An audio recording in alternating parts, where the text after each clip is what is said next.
This happened to me in 1970s. To be exact, it was November 23rd, 1971. I was 20 years old at the time and was really down on my luck. I was living in Portland, but I'm from Seattle, and I'll be going home very soon. I had lost my job and was about to be evicted from my apartment because I couldn't pay the rent. I will be flying back home to stay with my parents until I could find a new job or somehow get the money for my apartment, which would be very unlikely.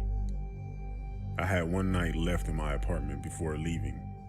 I didn't feel like staying home, so I decided to go for a walk and have a drink in a bar. On my way to the bar, I stopped at a convenience store and purchased a lottery ticket. I walked down the street and entered a nearby bar, where I ordered myself a beer. Not long after that, a man came inside and sat next to me and ordered a drink.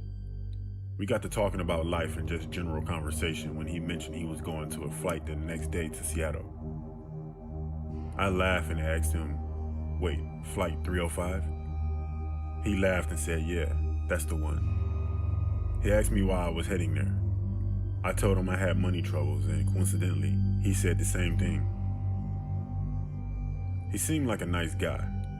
We talked for about another hour before he decided to call it a night. Unfortunately, I never caught his name.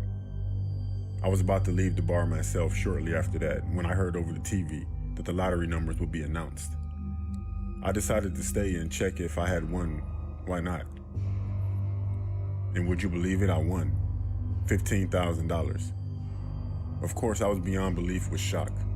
And of course, I wouldn't need to go back home because I had money now. The next day, I saw something on the news that a flight had been hijacked and the plane was being held at ransom. It was the same flight I was going to be on. And I couldn't believe it, but the sketch of the guy they described who took the flight hostage was the exact same man I had been talking to in the bar. He used the name D.B. Cooper. If you didn't know, he threatened to explode the plane with a bomb unless he got $200,000, which he did, then jumped out of the plane with the money and parachute and was never seen again.